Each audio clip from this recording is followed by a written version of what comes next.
الحمدللہ رب العالمین والصلاة والسلام علی سید الانبیاء والمرسلین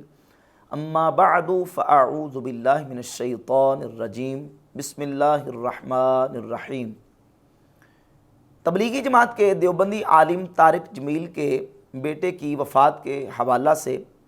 مرزا جہلمی نے 1 گھنٹہ 41 منٹ کا ایک بیان اپلوڈ کیا، جس میں کچھ مسائل اور عقائد کے حوالے سے گفتگو کی ہے، اور اہل سنت و جماعت بریلویوں کے حوالے سے بھی مرزا جہلمی نے اس میں کچھ ٹونٹ کی اور اس میں کچھ مسائل کے حوالے سے گفتگو کی ہے۔ اور اپنی اس گفتگو کے آغاز میں مرزا جہلمی نے اس بات کا اظہار بھی کیا کہ میں جو ہے نا وہ ویوز لینے کے لیے یہ بیان ریکارڈ نہیں کروا رہا، چونکہ میں نے دیکھا کہ سوشل میڈیا کے اوپر مختلف لوگوں نے، چاہے جن کا بیک گراؤنڈ لبرل ہے، چاہے جن کا بیک گراؤنڈ مذہبی ہے، تمام لوگوں نے اس پر ولاگز بنائے ہیں اور اس میں لچ افرائی کیا ہے، لوگوں نے لچ افرائی کیا ہے، اور بہت سارے مسائل اس میں وہ ہیں کہ جو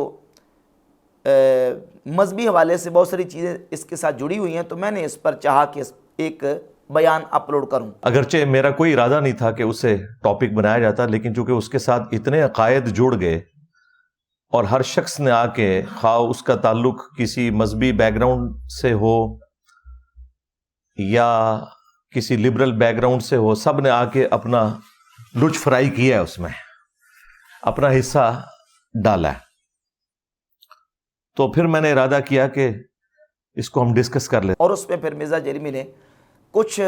چیزوں پر گفتگو کی ہے، جن میں سے سر فہرست بدعت کا مسئلہ اور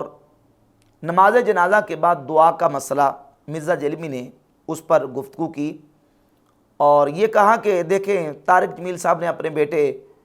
کی نماز جنازہ کے بعد دعا کی تو بریلویوں نے اس پہ ولاگ بنانا شروع کر دیے۔ دیکھیں کہ نماز جنازہ کے بعد دعا ثابت ہوگی، کیونکہ طارق جمیل صاحب نے نماز جنازہ کے بعد اپنے بیٹے کے لیے دعا کی ہے، جبکہ یہ ایک احمقانہ مرزا جہلمی کا تبصرہ ہے۔ حقیقت یہ ہے کہ اہل سنت و جماعت نماز جنازہ کے بعد اگر دعا کرتے ہیں تو وہ اس لیے نہیں کرتے کہ کسی دیوبندی عالم نے کی ہوئی ہے اس لیے جائز ثابت ہو گئی۔ ہمارا جو تصور ہے میں اس کا آپ کے سامنے بیان کرتا ہوں۔ اس طرح کی بات جب کی جاتی ہے تو وہ الزام الخصم بما ہوا قائلو کے تحت ہوتی ہے کہ دیکھیے تمہارے عالم نے بھی یہ کام کیا ہے، اگر یہ عمل بدعت ہے، جس طرح کہ تم فتوے لگاتے ہو، تمہارے مقررین اور خطبہ اور تمہارے علماء فتوے لگاتے ہیں اہل سنت کے اوپر کہ یہ جو آپ نماز جنازہ کے بعد دعا کرتے ہیں یہ بدعت ہے اور شریعت میں اختراع ہے، تو اگر یہ بدعت ہے تو پھر بدعت کا فتویٰ طارق جمیل پر بھی لگاؤ، کیونکہ نماز جنازہ کے بعد دعا تو انہوں نے بھی کی ہے، لہذا وہ تمہارے فتوے کے مطابق بدعتی بنتے ہیں، اور تمہارے وہ علماء جنہوں نے نماز جنازہ کے بعد دعا کرنے کو جائز قرار دیا ان پر بھی بدعت کا فتویٰ لگاؤ۔ جیسے کہ یہ میرے پاس کتاب موجود ہے، فتاوی دارالعلوم دیوبند، اس کی جلد نمبر 5 ہے اور اس کے صفحہ نمبر 375 پہ سوال کیا گیا، اور سوال کے جواب میں لکھا ہے، سوال یہ ہے کہ بعد نماز جنازہ قبل دفن چند مصلیوں کا ثواب کے لیے سورہ فاتحہ 1 بار اور سورہ اخلاص 3 بار آہستہ آواز سے پڑھنا، اور امام جنازہ یا کسی نیک آدمی کا دونوں ہاتھ اٹھا کر مختصر دعا کرنا شرعاً درست ہے یا نہیں؟ تو جواب، اس میں کچھ حرج نہیں۔ اب فتاوی دارالعلوم دیوبند کے اندر بھی یہ لکھا ہے کہ نماز جنازہ کے بعد فاتحہ خوانی کر کے میت کے ایصال ثواب کے لیے دعا کرنا، اس میں کچھ حرج نہیں، لیکن اس کو رسم کرنا مثل واجبات کے اس کو بدعت بنا دے گا، حالانکہ واجبات میں سے کوئی نہیں سمجھتا۔ نماز جنازہ کے بعد ہم دعا کرتے ہیں تو اس دعا کو ہم واجب نہیں سمجھتے بلکہ ایک مستحب عمل سمجھتے ہیں، اور کسی چیز کا استحباب ثابت کرنے کے لیے کوئی دلیل قطعی کا قطعی و ثبوت اور قطعی و دلالہ کا ہونا ضروری نہیں ہے، بلکہ کسی چیز کا استحباب کس طرح ثابت ہو جاتا ہے، یہ تھانوی صاحب کی، دیوبندیوں کے بہت بڑے عالم اشرف علی تھانوی صاحب کی کتاب ہے بوادر النوادر، اس بوادر النوادر کے صفحہ نمبر 777 پہ تھانوی صاحب نے لکھا ہے کہ مستحب تو صرف اسی سے ہی ثابت ہو جاتا ہے کہ انہو احبہ علماؤنا، کہ مستحب کو مستحب اس لیے کہا جاتا ہے کہ اس کو ہمارے علماء نے پسند کیا ہے اور اس کو اچھا جانا ہے۔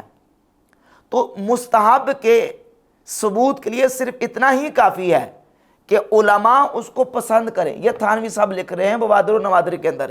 لہذا اہل سنت و جماعت احناف، اہل سنت و جماعت بریلوی، وہ نماز جنازہ کے بعد دعا کو مستحب سمجھتے ہیں۔ اور جب ہم کسی چیز کو ثابت کرتے ہیں تو کسی چیز کے ثبوت کے لیے یہ ضروری نہیں کہ کوئی چیز اس کے لیے دلیل خاص موجود ہو۔ صحابہ کرام علیہ مردوان سے لے کر ائمہ دین، علماء، فقہا کہ آپ مناہج و اسالیب کو دیکھ لیں، وہ قرآن مجید کے عمومات و اطلاقات سے شروع سے استدلال کرتے آ رہے ہیں۔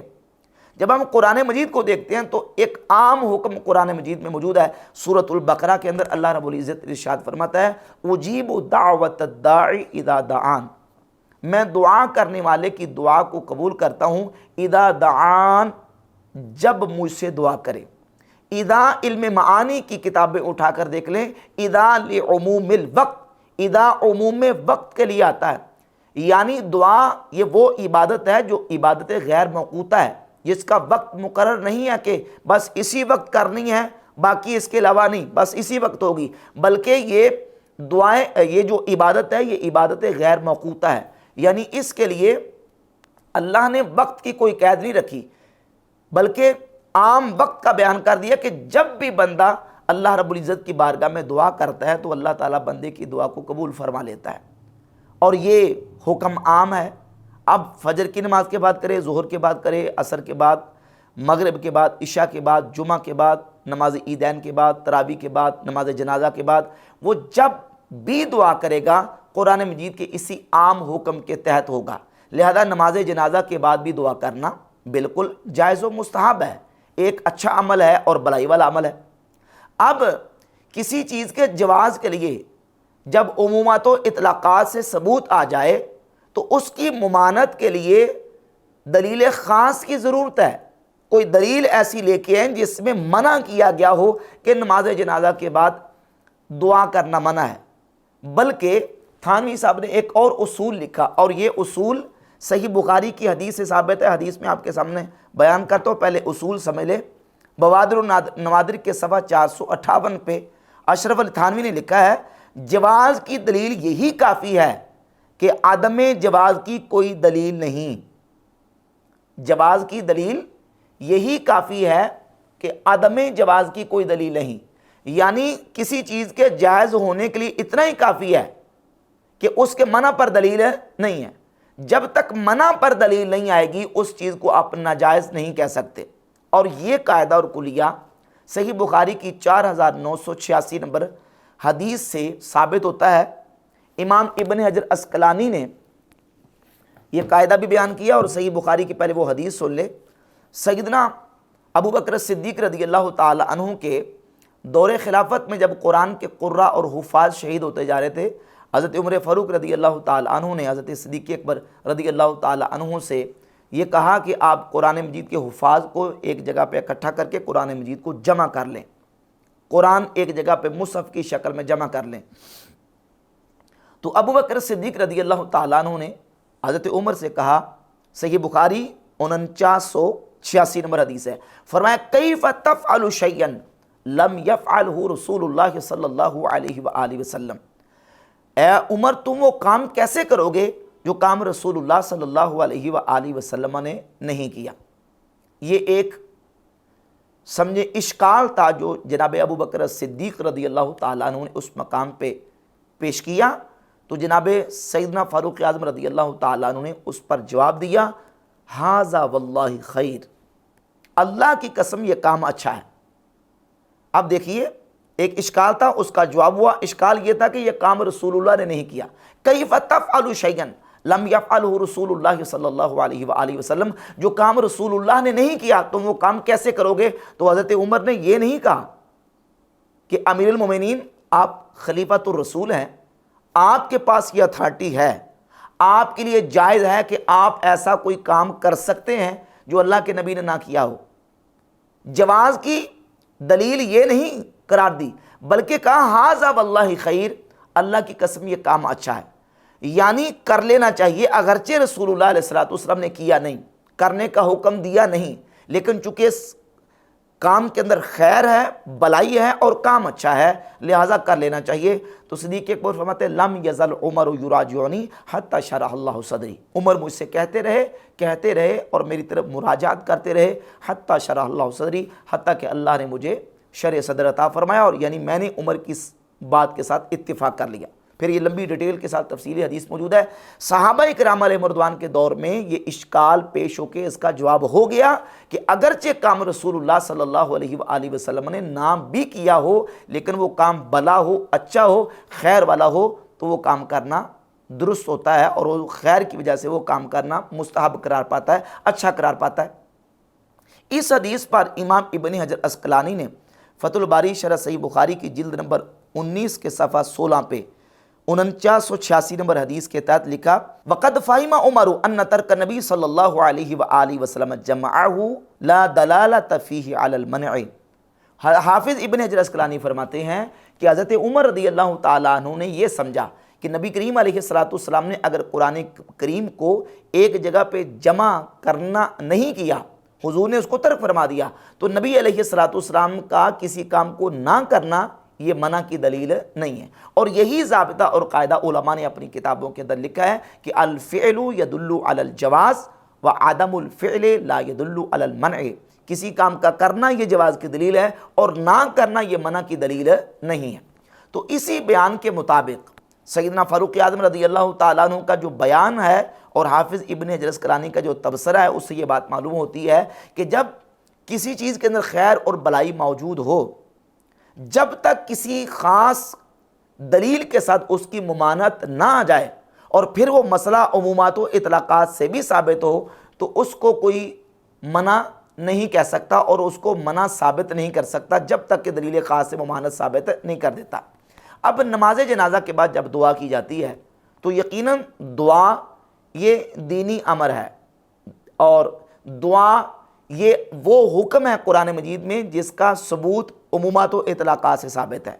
اور یہ عبادت غیر موقوتہ ہے۔ اجیب دعوت الداعی اذا دعان، جب بھی اللہ کی بارگاہ میں دعا کی جائے تو وہ دعا قبول ہوتی ہے، اس کا وقت مقرر نہیں ہے۔ نماز جنازہ کے بعد بھی یقیناً دعا اللہ رب العزت کی بارگاہ میں مقبول ہے۔ اور پھر نبی پاک صلی اللہ علیہ وآلہ وسلم کی معمولات سے اس کی اصل بھی ثابت ہے۔ امام طبرانی نے المعجم الکبیر طبرانی کے اندر ایک حدیث بیان کی ہے جس کو مجمع الزوائد کی جلد نمبر 3 صفحہ نمبر 147 پہ ذکر کیا، حدیث نمبر 4194، اور اس کی سند کے بارے میں لکھتے ہیں کہ رواہ الطبرانی فی الکبیر و اسناد حسن، یہ اس کو طبرانی نے معجم الکبیر کے اندر ذکر کیا اور اس کی سند بھی حسن ہے۔ اور وہ حدیث ہے کہ نبی پاک صلی اللہ علیہ وآلہ وسلم کے صحابی حضرت طلحہ بن برا رضی اللہ تعالیٰ عنہ جب ان کا انتقال ہوا، نبی پاک علیہ السلام کے صحابہ نے ان کی نماز جنازہ پڑھی۔ جب نبی علیہ السلام کی بارگاہ میں عرض کیا گیا صبح کے وقت، تو آپ صلی اللہ علیہ وآلہ وسلم چونکہ حضرت طلحہ کے ولی اقرب تھے، آپ علیہ السلام ان کا جنازہ پڑھنے کے لیے ان کی قبر پر تشریف لے گئے۔ فجاء حتی وقف علی قبرہ، آپ علیہ السلام آئے حتیٰ کہ آپ ان کی قبر پہ کھڑے ہوئے۔ وصف الناس معہ، جنازہ پڑھنے کے لیے لوگوں نے آپ علیہ السلام کے ساتھ صف بنائی۔ جب حضور علیہ السلام نے جنازہ پڑھا، ثم رفع یدیہ، پھر آپ علیہ السلام نے اپنے ہاتھوں کو اٹھایا، فقال اللہم القا طلحہ تضحک الیہ ویضحک الیک، یا اللہ طلحہ کے ساتھ اس طرح ملاقات فرما کہ تضحک الیہ، تو اسے دیکھ کے خوش ہو اور وہ تجھے تیرے ساتھ ملاقات کر کے خوش ہو۔ نبی پاک علیہ السلام نے طلحہ بن برا رضی اللہ تعالی عنہ کے جنازہ کے بعد آپ علیہ السلام نے ان کے لیے دعا فرمائی۔ تو اس سے بھی اس کی اصل ثابت ہوتی ہے کہ نبی علیہ السلام نے چونکہ جنازہ کے بعد دعا کی، اس کا ثبوت موجود ہے حدیث حسن سے، لہذا نماز جنازہ کے بعد دعا کرنا یہ ایک عمل مستحب ہے جو قرآن مجید کے عمومات و اطلاقات سے اور دیگر اس پر تفصیلی دلائل موجود ہیں، دلائل سے بھی الحمدللہ تعالیٰ یہ ثابت ہوتا ہے۔ اور پھر دیوبندیوں کے اپنے علماء کی کتابوں کے اندر بھی اس کے جواز کے اوپر جو نا وہ فتاواجات موجود ہیں۔ تو ہم جب یہ کہتے ہیں دیوبندیوں سے اور دیوبندی علماء سے کہ بھئی دیکھیں آپ کے علماء ہمارے اوپر بدعت کا فتویٰ لگاتے ہیں، تو آپ بتائیں طارق جمیل صاحب کے اوپر بدعت کا فتویٰ لگائیں، کیونکہ انہوں نے بھی نماز جنازہ کے بعد دعا اپنے بیٹے کے لیے کی ہے۔ اس کے علاوہ مرزا جرمی نے ایک دوسرا مسئلہ بھی اس میں ڈسکس کیا، اور ایک خواب کی بنیاد پہ وہ مسئلہ ڈسکس کیا۔ تو اگرچہ اس خواب کی ہم تائید نہیں کرتے، لیکن جو اصل مسئلہ ہے اس کو میں بیان کرنا ضروری سمجھوں گا۔ مرزا جلمی نے ایک بیان پہلے بھی اپلوڈ کیا تھا کہ کتابوں کا خدا اور ہے اور بابوں کا خدا اور اس میں ایک پوائنٹ یہ بھی بیان کیا تھا کہ کتابیں یہ کہتی ہیں کہ 3 دن سے پہلے قرآن پاک کو مکمل نہیں کر سکتے، اور ان کے بابے ایک ایک رات میں پورا قرآن پڑھا کرتے تھے، لہذا ان کے بابوں کا خدا اور ہے اور کتابوں کا خدا اور ہے۔ اور بحمد اللہ تعالی ہم نے دلائل کے ساتھ مرزا جلمی کے اس دعوے کا رد و ابطال کیا اور ثابت کیا کہ نبی پاک صلی اللہ علیہ وآلہ وسلم کے صحابہ، پھر صحابہ کے تابعین، اور تابعین کے بعد ائمہ مجتہدین اور امت کے بڑے بڑے ائمہ، علماء اور محدثین اور فقہا، وہ بھی ایک ایک رات میں بلکہ ایک ایک رکعت میں پورا قرآن مجید تلاوت کیا کرتے تھے۔ یہ جامع ترمذی ہے۔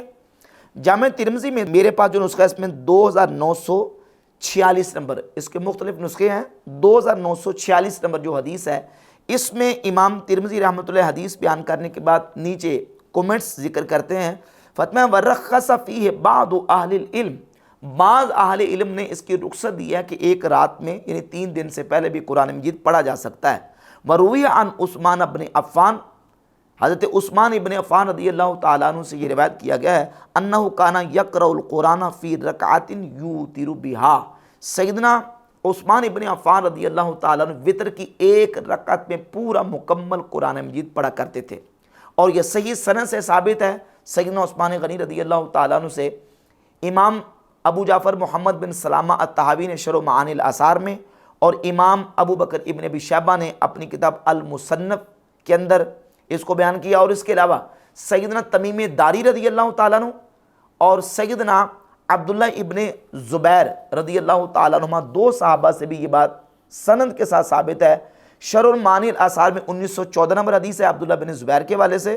اور سیدنا تمیم داری کے حوالے سے 1912 نمبر روایت ہے کہ یہ صحابہ بھی ایک ایک رات میں پورا قرآن مجید تلاوت کیا کرتے تھے۔ اس کے علاوہ سعید بن جبیر، مجاہد تابعی، قتادہ بن دامہ تابعی، علقمہ تابعی اور دیگر اور بہت سارے تابعین سے بھی یہ ثابت ہے کہ وہ ایک ایک رات میں یا ایک ایک رکعت میں پورا قرآن مجید تلاوت کیا کرتے تھے۔ امام محمد بن ادریس شافعی رحمۃ اللہ سے سند صحیح کے ساتھ یہ ثابت ہے کہ امام شافعی رحمۃ اللہ بھی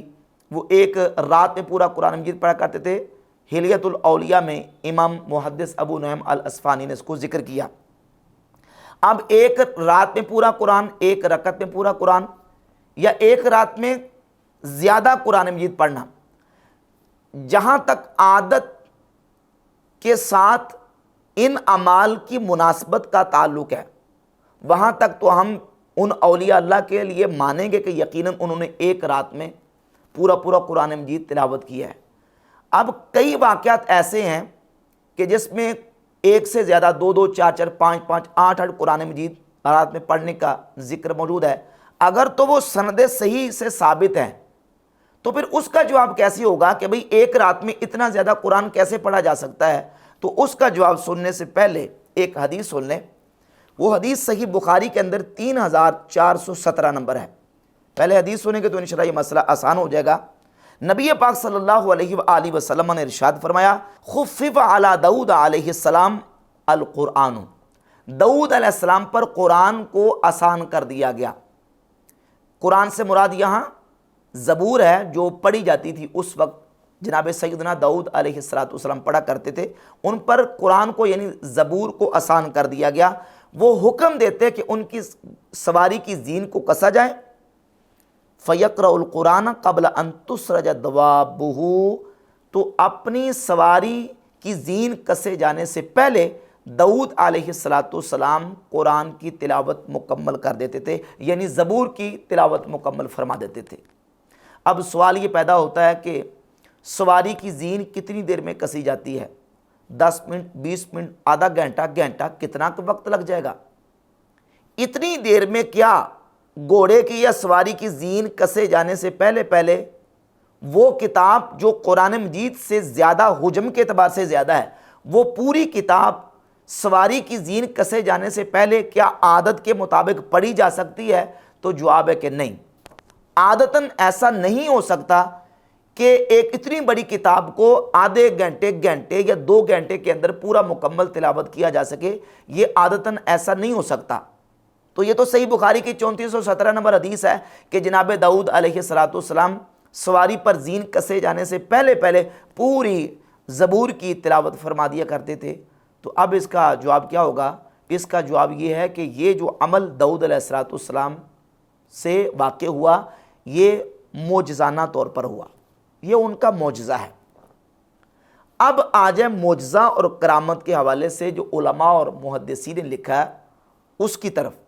امام بہقی نے دلائل النبوہ کے اندر،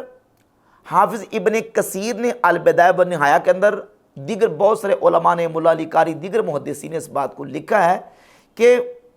جو چیزیں انبیاء علیہم الصلوات و تسلیمات سے معجزہ کے طور پر صادر ہوئیں، اگر وہ انبیاء کی خصوصیات میں سے نہیں ہیں تو وہ چیزیں امت کے اولیاء سے کرامت کے طور پر صادر ہو سکتی ہیں، اور وہ جو امت کے اولیاء سے کرامت کے طور پر صادر ہوں گی وہ در حقیقت نبی پاک صلی اللہ علیہ وآلہ وسلم کا معجزہ کہلائیں گی، کیونکہ ولی سے جو کرامت صادر ہوتی ہے وہ نبی کی سنت اور شریعت کی اتباع کی برکت سے ہوتی ہے، لہٰذا وہ جو ولی کی کرامت ہے وہ در حقیقت نبی کا معجزہ شمار ہوگی۔ دلائل النبوہ اٹھا کر دیکھ لیں اور البدایہ والنہایہ حافظ ابن کثیر کو اٹھا کر دیکھ لیں، اور دیگر محدثین کے حوالہ جات اس پر موجود ہیں۔ لہٰذا اب جن اولیاء اللہ کی طرف اگر سند صحیح سے ثابت ہے محدثین علماء یا اولیاء سے کہ انہوں نے ایک رات میں زیادہ قرآن مجید تلاوت کیے، اور عادت کے مطابق ہم دیکھیں کہ نہیں ہو سکتا، تو اس کو اگر سند صحیح سے ثابت ہے تو اس کا مطلب یہ ہے کہ یہ ان سے کرامت کے طور پر صادر ہوا، اور اس کی توجیہ خود علماء محدثین اور محققین نے بیان کیا۔ اور پھر میں نے کتنے حوالہ جات دیے بحمد اللہ تعالیٰ کہ صحابہ کرام، تابعین، اتباع التابعین اور ائمہ مجتہدین۔ امام بخاری رحمۃ اللہ کے حوالے سے فتح الباری شرح صحیح بخاری میں امام ابن جسکلانی نے لکھا ہے کہ وہ رمضان شریف میں 41 قرآن مجید مکمل کیا کرتے تھے۔ امام شافعی رحمۃ اللہ کے بارے میں ہلیۃ الاولیاء کے اندر موجود ہے کہ امام شافعی رحمۃ اللہ ایک قرآن مجید مکمل پڑھا کرتے تھے۔ امام ابو حنیفہ رحمۃ اللہ کے حوالے سے دیگر بہت سارے ائمہ کے لیے پورا ڈیٹیل تفصیل کے ساتھ میں نے اس پر، اگر میں یوں کہوں کہ درجنوں حوالہ جات پیش کیے جا سکتے ہیں تو بحمد اللہ تعالیٰ اس پر پیش کیے جا سکتے ہیں۔ اس کے علاوہ پھر مرزا جلمی نے ایک اور مسئلہ اس میں ڈسکس کیا، نبی پاک صلی اللہ تعالیٰ علیہ وآلہ وسلم کی خواب میں زیارت کا مسئلہ۔ اس بات کو تو مانا کہ نبی علیہ السلام کی خواب میں زیارت ہو سکتی ہے، اور صحابہ کو بھی ہوئی، اور صحابہ کے بعد ائمہ محدثین کو بھی نبی پاک علیہ السلام کی خواب میں زیارت ہوئی ہے۔ اور صحیح مسلم کی 79 نمبر مقدمہ کے اندر جو امام مسلم نے ایک روایت ذکر کی ہے، اس سے اس بات کو بھی تسلیم کیا کہ محدثین احادیث کی تصدیق و تردید بھی نبی صلی اللہ علیہ وآلہ وسلم کو خواب میں دیکھ کر لیا کرتے تھے۔ صحیح مسلم کے مقدمہ سے 79 نمبر حدیث، ایک تبع تابعی، 2 تبع تابعین کا ذکر مرزا جلمی نے کیا کہ انہوں نے نبی پاک علیہ السلام کو خواب میں دیکھا، اور حضور کی بارگاہ میں ابان بن ابی عیاش کی روایت پیش کی، تو آپ صلی اللہ علیہ وآلہ وسلم نے ان 1000 کے قریب میں سے 5 یا 6 روایات کی تصدیق فرمائی نبی علیہ السلام نے، اور سنن ابی داؤد سے 5077 نمبر روایت مرزا جلمی نے بیان کی، اس میں بھی یہ کہ نبی صلی اللہ علیہ وآلہ وسلم نے روایت کی، آپ علیہ السلام نے تصدیق فرمائی۔ تو مرزا جلمی اتنا ماننا ہے کہ روایات کی تصدیق محدثین خواب میں نبی علیہ السلام کی زیارت کر کے کر لیا کرتے تھے۔ سوال یہ پیدا ہوتا ہے کہ اگر محدثین نبی علیہ السلام کی احادیث کی تصدیق حضور کو خواب میں دے کے کر لیا کرتے تھے، تو اگر نور الدین زنگی کی خواب میں نبی صلی اللہ علیہ وآلہ وسلم تشریف لا کے ان لوگوں کا بتا دیں کہ جو نبی علیہ السلام کی قبر شریف کے حوالے سے برا نظریہ رکھتے تھے، تو یہ محال اور ناممکن کیسے ہے؟ جب یہ واقعہ آتا ہے تو فوراً کہہ دیتا ہے کہ یہ واقعہ صحیح نہیں ہے، یہ بس آپ فلموں اور ڈراموں میں دیکھیں گے، اور یہ جو چیزیں پیش تم کر رہے ہو یہ ان کو کس طریقے سے تم پھر جسٹیفائی کر رہے ہو۔ اسی طریقے سے پھر یہ بھی کہا کہ صحیح بخاری میں امام بخاری حدیث لے کے ہیں کہ نبی صلی اللہ علیہ وآلہ وسلم کی خواب میں زیارت ہو سکتی ہے، اور خود حضور کا فرمان یہ ہے کہ نبی علیہ السلام نے فرمایا جس نے خواب میں مجھے دیکھا اس نے مجھے ہی دیکھا، فسیرانی فی الیقظۃ، وہ ان قریب جاگتے ہوئے بھی مجھے دیکھے گا۔ اور اس کے ساتھ ہی امام محمد بن سیرین کا قول امام بخاری لے کے آئے ہیں کہ امام ابن سیرین فرماتے ہیں کہ مطلب یہ ہے کہ جس نے نبی علیہ الصلوۃ والسلام کو حضور کی صورت میں دیکھا اس نے حضور ہی کو دیکھا۔ اب سوال یہ پیدا ہوتا ہے کہ میٹھا میٹھا تو تم لے لیتے ہو اور کڑوا کڑوا تھو کر دیتے ہو، جو تمہارے مقصد کی بات ہوتی ہے وہ لے لیتے ہو، جو مقصد سے ہٹ کر ہوتی ہے، جو جس سے تمہارا عقیدہ اور تمہارے عقیدے یا تمہاری خواہش کے خلاف بات آتی ہے، وہ کہتے ہو کہ جناب یہ قرآن و حدیث کے خلاف ہے۔ اب یہ محمد بن سیرین کون ہے؟ یہ کسی صحابی کا نام ہے؟ محمد بن سیرین یہ ایک بزرگ ہیں جن کو تم بابے کہہ کے ریجیکٹ کرتے ہو، اور یہ محمد بن سیرین وہی ہیں جن کے اوپر مرزا جرمی نے لعنت کی ہوئی ہے۔ سیدنا ابو ہریرہ کے شاگرد سیدنا انس بن مالک رضی اللہ تعالیٰ عنہ کے شاگرد ہیں حضرت امام محمد بن سیرین رحمۃ اللہ، بہت بڑے امام ہیں، محدث ہیں، اور یہ وہی ہیں جن سے صحیح مسلم کے مقدمہ میں امام مسلم رحمۃ اللہ علیہ نے 26 نمبر روایت ذکر کی ہے کہ امام ابن سیرین فرماتے ہیں کہ ان ھذا العلم دین فانظروا عمن تاخذون دینکم، یہ علم دین ہے، تم یہ دیکھو کہ دین کس سے لے رہے ہو۔ یعنی دین حاصل کرنے کے لیے، دین لینے کے لیے تم نے پہلے بندے کو دیکھنا ہے کہ وہ بندہ کون ہے اور کس سے، کس استاد سے تم دین کا علم حاصل کر رہے ہو۔ بد عقیدہ اور بد مذہب سے دین کی بات سننے کی امام محمد بن سیرین، جن کا حوالہ، جس بابے کا حوالہ مرزا جرمی دے رہا نا کہ امام بخاری نے ان کا قول ذکر کیا، وہ یہ کہتے ہیں بد عقیدہ سے حدیث نہیں لینی اور بد عقیدہ سے دین کی بات حاصل نہیں کرنی۔ اور پھر روایت نمبر 27 بھی انہی سے ہے، وہ فرماتے ہیں کہ جب فتنے واقع نہیں ہوئے تھے تو علماء، صحابہ، تابعین لوگوں سے حدیث لے لیتے تھے اور یہ پوچھتے نہیں تھے کہ کس نے بیان کی، اس کا تذکرہ سناؤ۔ لما وقعت فتنہ، جب فتنہ واقع ہوا، قالوا سموا لنا رجالکم، تو انہوں نے کہا کہ ہمارے سامنے بیان کرو کہ تمہیں کس شخص نے یہ حدیث بیان کی ہے۔ فَيُنظَرُ إِلَىٰ أَهْلِ السُّنَّةِ فَيُؤْخَذُ حَدِيثُهُمْ، وہ دیکھتے، پس دیکھا جاتا کہ یہ بیان کرنے والا اہل سنت ہے تو اس کی حدیث کو لے لیتے۔ وَيُنظَرُ إِلَىٰ أَهْلِ الْبِدْعِ فَلَا يُؤْخَذُ حَدِيثُهُمْ، اور دیکھا جاتا اگر وہ سنی نہیں ہوتا تھا، اہل سنت نہیں ہوتا تھا، کوئی بدعتی گمراہ ہوتا تھا تو اس کی حدیث کو قبول نہیں کرتے تھے۔ یعنی بد عقیدہ بدعتی شخص جو ہے اس کی حدیث بیان کی ہوئی بھی علماء، محدثین، صحابہ، تابعین قبول نہیں کرتے تھے۔ یہ امام محمد بن سیرین کا قول امام مسلم نے ذکر کیا ہے، لیکن مرزا جرمی اس کو قبول کرنے کے لیے تیار نہیں، بس اپنی خواہش کے مطابق جب بات آتی ہے تو اس کو قبول کرتا ہے۔ اور یہی محمد بن سیرین ہے جن سے امام دارمی نے اپنی سنن دارمی کے اندر یہ روایت ذکر کی ہے کہ امام محمد بن سیرین 2150 نمبر روایت ہے، اور باب کا عنوان ہے بابن فی رؤیت الرب تعالی فی النوم، خواب میں اللہ تبارک و تعالیٰ کو دیکھنے کا بیان۔ اور 2150 نمبر روایت ہے، امام ابن سیرین فرماتے ہیں من رأى ربہ فی المنام داخل الجنہ، جس نے خواب میں اللہ تعالیٰ کا دیدار کیا تو اس کی تعبیر یہ ہے کہ وہ جنت میں داخل ہوگا، وہ جنت میں داخل۔ یہ ابن سیرین ہے جن کے قول کو، جس بابے کے قول کو بیان کر کے یہ کہتا ہے کہ امام بخاری نے ان کے قول کو ذکر کیا ہے۔ تو یہ امام ابن سیرین رحمۃ اللہ اہل سنت کے امام ہیں، اہل سنت کے بزرگ ہیں، یہ وہی ہیں جن پر مرزا جرمی نے لعنت کی ہوئی ہے۔ باقی نبی پاک صلی اللہ علیہ وآلہ وسلم کی خواب میں زیارت، تو یہ اتفاق احادیث اس کا ثبوت موجود ہے۔ اب جو صحیح بخاری کے اندر حدیث موجود ہے 6994، 93، 94، 95، 96 اور 97، یہ متعدد احادیث موجود ہیں۔ ان احادیث کے اندر جو 6993 نمبر حدیث ہے، اس میں یہ لفظ موجود ہے کہ نبی پاک علیہ الصلوۃ والسلام نے فرمایا من رآنی فی المنام فسیرانی فی الیقظۃ، جس نے مجھے خواب میں دیکھا پس ان قریب وہ مجھے جاگتے ہوئے بھی دیکھے گا۔ اس کو بیان کرنے کے بعد مرزا جرمی نے یہ کہا کہ خواب میں تو نبی علیہ السلام کی زیارت ہو سکتی ہے، لیکن یہ جو بیداری میں زیارت والی بات ہے نا، یہ جلال الدین سیوطی کا جھوٹ ہے، یہ جلال الدین سیوطی کا جھوٹ ہے، جبکہ خواب میں زیارت والی بات یہ حدیث کہہ رہی ہے فسیرانی فی الیقظۃ، کہ جس نے خواب میں مجھے دیکھا وہ ان قریب جاگتے ہوئے بھی مجھے دیکھے گا۔ اب اس کی وضاحت کے اندر ائمہ کے اندر، علماء اور محدثین کے اندر اختلاف ہے۔ اس کی وضاحت کیا ہے کہ جس نے خواب میں مجھے دیکھا وہ ان قریب جاگتے ہوئے بھی مجھے دیکھے گا، تو اس میں اختلاف آیا۔ ایک بہت بڑی تعداد ہے علماء کی، محدثین اور ائمہ کی، جن میں سے امام جلال الدین السیوطی رحمۃ اللہ علیہ، امام ابن حجر مکی حیتمی فتاوی حدیثیہ والے، اور علامہ آلوسی اپنی کتاب روح المعانی کے اندر، اور دیگر بہت سارے علماء نے اس بات کو لکھا ہے کہ نبی پاک صلی اللہ علیہ وآلہ وسلم کی ذات اقدس کی عالم بیداری میں بھی زیارت ممکن ہے۔ اس حدیث کی بنیاد پہ اگرچہ تشریحات کے اندر اختلاف علماء کے اندر موجود ہے، بعض علماء نے اس کا مطلب یہ لکھا کہ اس کا معنی یہ ہے کہ وہ قیامت والے دن مجھے دیکھے گا۔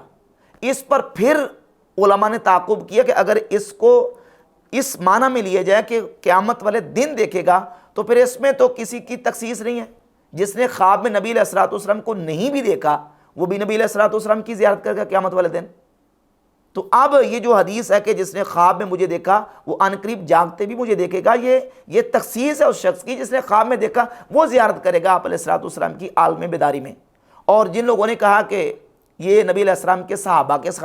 خاص ہے، یعنی صحابہ اگر حضور کو خواب میں دیکھیں گے تو جاگتے ہوئے نبی علیہ الصلوۃ والسلام کی زیارت کریں گے، یہ تخصیص بلا مخصص ہے۔ اس کا مخصص یعنی دلیل اس کی کوئی ان کے پاس موجود نہیں ہے، یہ ایسا دعویٰ ہے جو بلا دلیل ہے۔ تو نبی پاک علیہ الصلوۃ والسلام کی یہ حدیث، اس حدیث کی بنیاد پہ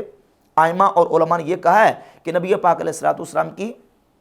عالم بیداری میں بھی اس شخص کو زیارت نصیب ہوگی جس نے خواب میں نبی پاک علیہ الصلوۃ والسلام کو دیکھا۔ علامہ آلوسی تفسیر روح المعانی میں لکھتے ہیں کہ فقد وقعت رؤیتہ صلی اللہ علیہ وآلہ وسلم بعد وفاتہ لغیر واحد من الکاملین من ھذہ الامۃ والاخذ منہ یقظۃ۔ کہتے ہیں امت کے کاملین، ایک نہیں غیر واحد یعنی کثیر تعداد میں امت کے کاملین وہ ہیں جنہوں نے نبی پاک صلی اللہ علیہ وآلہ وسلم کی وفات شریف کے بعد حضور کی زیارت کی ہے، اور نبی کریم علیہ الصلوۃ والسلام سے جاگتے ہوئے بھی انہوں نے آپ صلی اللہ علیہ وآلہ وسلم سے اکتساب فیض کیا ہے۔ علامہ آلوسی نے لکھا، امام جلال الدین السیوطی رحمۃ اللہ علیہ کا جو الحاوی ہے اس پہ اس موضوع پر پورا انہوں نے ایک رسالہ قائم کیا، اور اس میں دلائل اور پھر علماء اور ائمہ کے اقوال اور ان کے ارشادات لکھے ہیں کہ نبی پاک صلی اللہ علیہ وآلہ وسلم کی زیارت جس نے خواب میں کی ہے اس کو آپ صلی اللہ علیہ وسلم کا عالم بیداری میں بھی